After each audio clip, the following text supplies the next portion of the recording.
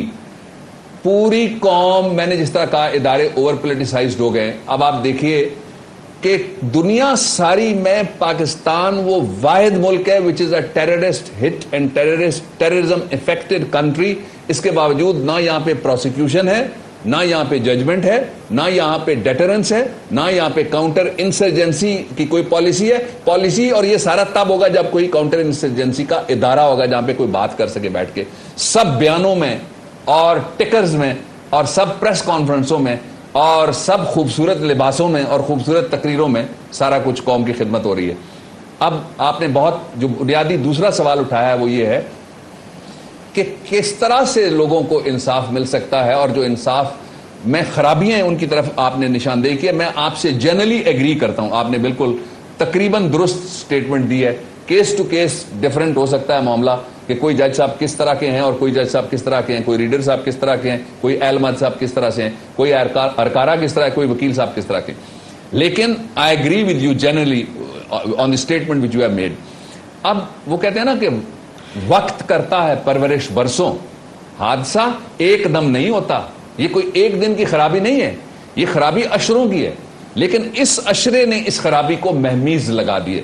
تو ڈاکٹر صاحب اس کا مطلب ہے کہ جو غریب آدمی ہے جو لوئر کورٹس میں اور تھانوں میں دھکے کھا رہا ہے اس کے لیے کوئی اچھی خبر نہیں ہے اگلے 10 سالوں تک تو کم از کم.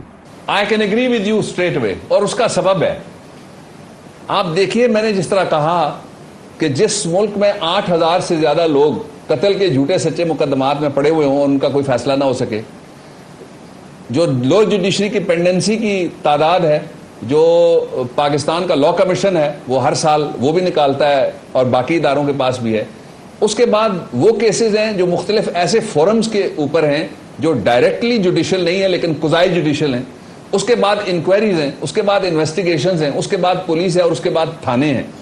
یہ کسی کی پرائرٹی نہیں ہے جی. مجھے کہنے میں کوئی باک نہیں ہے اور میں کوئی حرج نہیں سمجھتا یہ بات کرنے میں کہ اس وقت عام آدمی تک انصاف پہنچانا کسی کی بھی پرائرٹی کوئی نہیں ہے. اور اس کا ایک سبب ہو گیا, یہ جو خلیج ہے نا جی غریب اور امیر کے درمیان, ہیوز اور ہیو ناٹس کے درمیان, یہ بڑھتی جا رہی ہے اور اس کو ایک جیٹ سپیڈ لگی ہوئی ہے اور ہم سیلف ڈینائل میں پڑے ہوئے ہیں. جس طرح سے ہم یہ نہیں مانتے نا جی کہ ہم بھی کوئی گڑبڑ دنیا میں کرتے ہوں گے جس کی وجہ سے جواباً ہمارے خلاف کوئی گڑبڑ ہوتی ہے, اسی طریقے سے ہم یہ ماننے کے لیے تیار نہیں ہے کہ یہاں پہ بے انصافی ہے. ایک پہلا سیلف ڈینائل یہ ہے. دوسرا یہ کہ خرابی جب تک آپ مانیں گے نہیں آپ کیسے توجہ کریں گے. آپ کہتے ہیں میرے یہاں سب اچھا ہے اور اس کے یہاں اچھا نہیں ہے, وہ کہتا ہے اس کے یہاں سب اچھا ہے اور اس کے یہاں اچھا نہیں ہے. یہ دوسرا پہلو ہو گیا. اور تیسرا یہ ہے کہ جو ہیومن رائٹس کے لیے فورم بنایا گیا تھا کہ سیشن ججز لوگوں کے گریونسز کو ریڈریس کریں, اگر وہ کام اعلیٰ ترین مرحلے پہ شروع ہو جائے گا سیشن ججز تو فارغ ہو جائیں گے. سیشن ججز خوف میں سے ان کو جو لوور جوڈیشری ہے اس کو نکالیں گے. دو چیزوں کا خوف ہے. ایک تو یہ ہے کہ بڑے کیسوں کو جو پروسیکیوٹ کرتے ہیں وہاں پہ وٹنسز کو کون بچائے گا, وہاں پہ جوڈیشل آفیسرز کو کون بچائے گا, وہاں پہ پروسیکیوٹرز کو کون بچائے گا. آپ نے دیکھا کہ فیڈرل کیپٹل کے اندر بیٹھ کے ایک تھانے پہ حملہ ہوا اور پورا تھانہ مکر گیا. آپ نے ویڈیوز دکھائیں اور آپ نے بڑے چرچے کیے, لیکن تھانہ مکر گیا. انہوں نے کہا ہمارے اوپر کوئی حملہ نہیں ہوا تھا, نہ کوئی ہمارے ہاں سے بھاگا تھا. ویڈیو کلپس دھرے کے دھرے رہ گئے. پھر ہماری جو اس وقت پرائرٹیز ہیں پوری قوم کے اندر وہ پرائرٹیز پولیٹیکل ہیں. جو سیاسی مخالف ہیں ان کی پگڑی اچھالنا اگر پرائرٹی ہو جائے گا اور پولیٹیکل پرسیکیوشنز اور پروسیکیوشنز اگر پرائرٹی ہو جائے گا تو پھر کدھر کا انصاف جی, اور کہاں ملے گا عام آدمی کو انصاف, اور کون دے گا عام آدمی کو انصاف, کہاں کا سستا انصاف اور کہاں کا دہلیز پہ انصاف اور کہاں کا انصاف. بلکہ ڈاکٹر صاحب میں دیکھتا ہوں ماضی میں کچھ نام ایسے ہیں جس میں خود آپ کا نام شامل ہے, ڈاکٹر بابر اعوان کا, اور بڑے قابل احترام اور وکلاء ہیں جس میں انتہائی قابل احترام آسمہ جہانگیر صاحبہ ہیں, جناب اعتزاز احسن صاحب ہیں, جناب کرد صاحب ہیں جو خود پریزیڈنٹ بھی رہے ہیں سپریم کورٹ بار کے. اور کسی حد تک میں واضح طور پہ تو نہیں کہہ سکتا لیکن کسی حد تک خود اطہر من اللہ صاحب جو سپوکس پرسن رہ چکے ہیں چیف جسٹس کے, انہوں نے برملا جو ہے نا وہ کئی جگہوں پہ اظہار خفگی کیا ہے کہ ان کو وہ امیدیں نہیں تھیں کورٹ سے جو ہو رہا ہے. وہ ایسا کون سی ٹرانزیشن ہے جہاں پہ اتنے بڑے بڑے وکیل جو ہیں وہ بظاہر مجھے لگ رہا ہے کہ ڈس اپوائنٹڈ ہیں یا ڈسپونڈنسی آ رہی ہے ان کے اندر؟ دیکھیے اس کے اسباب ہیں اور 3 سبب ہیں جو بڑے ظاہر اور باہر. ایک تو جو پولرائزیشن کی گئی ہے, اور وکیل اب کھل کے کہہ رہے ہیں جی کہ ایک ججوں کے امیدواری کا ایک گروپ ہے پورے کا پورا, جس کو کہتے ہیں وکیلوں کی زبان میں کہتے ہیں شیروانی گروپ ہے. ایک وہ لوگ ہیں جو یہ آدرش رکھتے تھے, خواہشیں اور خواب رکھتے تھے, اور جن کی یہ سوچ تھی کہ شاید پاکستان تبدیل ہو جائے گا, اور پاکستان کو تبدیل کرنے کے لیے شاید یہ جو لائرز موومنٹ ہے یہ نتیجہ خیز ثابت ہوگی. اب ان کے آدرش پورے نہیں ہوئے اور وہ گروپنگ اور پولرائزیشن جو ہے وہ بڑھتی چلی گئی. پھر کہیں پہ رکنا چاہیے تھا. میں نے ایک کالم لکھا تھا, میری کتاب ہے جمہوری پبلیکیشنز نے چھاپی ہے, اس کے اندر وہ چھپا ہوا ہے, اور وہ تھا کمرہ امتحان. جب چیف جسٹس صاحب دوسری دفعہ بحال ہوئے تو میں نے اس میں لکھا تھا کہ سینکڑوں نہیں ہزاروں وکیل ایسے ہیں جنہوں نے آپ کے نعرے لگائے, جن کے ساتھ آپ کی تصویریں ہیں, جنہوں نے آپ کے منہ میں لڈو ڈالے ہوئے ہیں. اب آپ کا اصل امتحان, وہ جو منیر کا شعر تھا وہ میں نے کوٹ کیا تھا کہ پھر ایک دریا کا سامنا تھا منیر مجھ کو, میں ایک دریا کے پار اترا تو میں نے دیکھا. اس لیے وہ سمبلائز کرتی تھی موومنٹ ان ساری امیدوں کو اور آرزوؤں کو جو قوم کی بھی تھی, اور وکیل چونکہ درمیان میں کھڑا ہو کے وہ سارے مظالم دیکھتا تھا, اور کبھی کبھی اس کو جھیلنا بھی پڑنے تھے, کبھی کبھی کچھ وکیل جیل بھی گئے جن میں بھی شامل ہوں, اور ان کے خلاف پولیٹیکل پرسیکیوشنز بھی ہوئیں جن میں بھی شامل ہوں. اور اس کے باوجود جب وہ امیدیں پوری نہیں تو اس طرح کی کیفیت. اور ایک تیسری بہت بڑی جو خرابی ہوئی ہے, پتہ نہیں مجھے معلوم نہیں ہے کہ جو میرا عرصہ اس زمین پہ باقی ہے یا میری نسل کے لوگوں کا اور آپ کی نسل کے لوگوں کا باقی ہے, اس میں وہ خرابی ہم سارے قوم مل کے دور کر سکیں گے کہ اس میں سے کمرشلزم نکل آیا, اس میں سے مال نکلنا شروع ہو گیا ہے, جس کی وجہ سے یہ خرابی پیدا ہوئی. یہ 3 مجھے سمجھ آتی ہیں چیزیں, لیکن اس سب کا علاج ہے. کوڈ آف کانڈکٹ کی طرف ہم سارے اگر لوٹ جائیں, جہاں لوگ چاہتے ہیں کہ لائرز کا کوڈ آف کانڈکٹ انفورس ہو, and I am for that, اور ان کے فورم کو جو پاکستان بار کاؤنسل ہے, یہ پروونشل بار کاؤنسلز ہیں, تگڑا کیا جائے, and I am for that. اور میں آپ کو یہ بات بھی بتا دوں, میں پاکستان کے ان محدود چند وکلا میں سے ہوں جنہوں نے کبھی بار ایسوسیشن کا کوئی الیکشن نہیں لڑا اور اپنے لیے یا اپنے بھائی اور بھتیجے کے لیے کبھی کوئی ووٹ نہیں مانگا. اس کے باوجود اللہ تعالیٰ کی مہربانی سے ہم نے خدمتیں کی ہیں. میں یہ سمجھتا ہوں کہ آج بھی اگر کوڈ آف کانڈکٹ کی طرف یہ سارا نظام لوٹ کے چلا جائے اور جس کا کام ہے اس کو کرنے دیا جائے, اور ہر جگہ خبر تلاش نہ کی جائے اور بنائی نہ جائے, ہر جگہ ٹکر نہ مارا جائے, تو صورتحال تبدیل ہو سکتی ہے. میں مایوس نہیں ہوں. ویری کوئکلی ڈاکٹر صاحب, آپ نے جو ساری باتیں مجھے کہیں یہ تو نہیں ہونے لگیں, کوڈ آف کانڈکٹ نہیں بننے لگا معذرت کے ساتھ. آپ ایسا پھر یہ نہیں ہے کہ جوڈیشل کمیشن آ جائے کہ جس طرح ہم بیوروکریسی چوز کرتے ہیں اس طرح ہم جوڈیشری بھی چوز کرنا شروع ہو جائے, ان کو ٹرین کر کے. Why should a lawyer become a جج؟ یہ 2 اس کے پہلو ہیں. لائرز بھی بنتے ہیں and there are judges who are promoted and elevated to the higher courts and they become judges. I agree with you. Commission ہونا چاہیے, اس میں سے ڈسکریشن نکل جائے گی. جب ڈسکریشن نکلے گی تو یہ ساری خرابیاں اگر پوری طرح سے نہیں نکلی تو منیمائز ہو جائیں گی. This is a very good suggestion and I am for that. اس پہ اگر کنسنسس ہوتا ہے تو as a stakeholder I will be for that. Last question, ایک ذاتی سوال آپ سے پوچھنا اگر آپ اجازت دے دیں تو. بسم اللہ. پچھلی باری آپ نے احمد اویس کے خلاف یعنی کیمپین کی اور وہ الیکشن ہار گئے. اس باری سپریم کورٹ میں کیا آپ ان کے خلاف ہی کر رہے ہیں کہ ان کی حمایت میں؟ اس دفعہ دوستوں کا بڑا دباؤ ہے احمد اویس صاحب کے حق میں, اور میں نے دوستوں کو اختیار دیا ہے کہ جو آپ فیصلہ کریں گے میں اس کے ساتھ کھڑا ہو جاؤں گا. Doctor Babar Awan, thank you very much for being with us. یہ تھے ڈاکٹر بابر اعوان, کسی تعارف کے محتاج نہیں ہے, خود آج کل منتظر ہیں سپریم کورٹ سے اپنے کیس کے اندر فیصلے کے لیے. میں چلتے چلتے صرف ایک بات آپ کو کہنا چاہتا ہوں کہ آئین اور قانون کی پاسداری اور اس کا حکم ماننا ہر شخص کا بنیادی فرض ہے, لیکن میں ایک بڑی چھوٹی سی بات کرنے لگا ہوں کہ میں نے اپنی زندگی میں یہ دیکھا ہے کہ ان ممالک میں قانون کی بالادستی نہیں ہوتی ہے جہاں پہ بیسک اور ایلیمنٹری لیول پہ قانون سمجھایا نہ جائے. مثلاً ٹریفک کے قوانین پہ اگر سختی سے عمل درآمد کر دیا جائے اور اس کی سخت سزا دی جائے تو وہ ایک واحد ایسا قانون ہے جسے ہر شخص کا پالا پڑتا ہے، چاہے وہ امیر ترین ہو اور چاہے وہ غریب تر ہو، اور یعنی ہر روز اس کا پالا پڑتا ہے۔ جب ہم ٹریفک کے قوانین کو امپلیمنٹ نہیں کرتے ہیں اور ہم ریڈ لائٹ کو توڑ سکتے ہیں، جب ہم گاڑی اوور سپیڈ کر سکتے ہیں، تو ہمارے بیک آف دا مائنڈ ہمارے یہ رہتا ہے کہ ہم کسی بھی قانون کو اسی طرح جوتے کی نوک پہ اڑا سکتے ہیں اور قانون کی قدر و قیمت جو ہے وہ کم ہوتی جاتی ہے۔ یہ ہماری روزمرہ کی زندگیوں میں اگر صرف ٹریفک لاز جو ہے وہ اسٹرانگلی امپلیمنٹ ہو جائیں تو یقینی طور پہ قانون کا احترام جو ہے وہ بہت زیادہ ہو جائے گا۔ انٹل دی نیکسٹ ٹائم، اللہ حافظ۔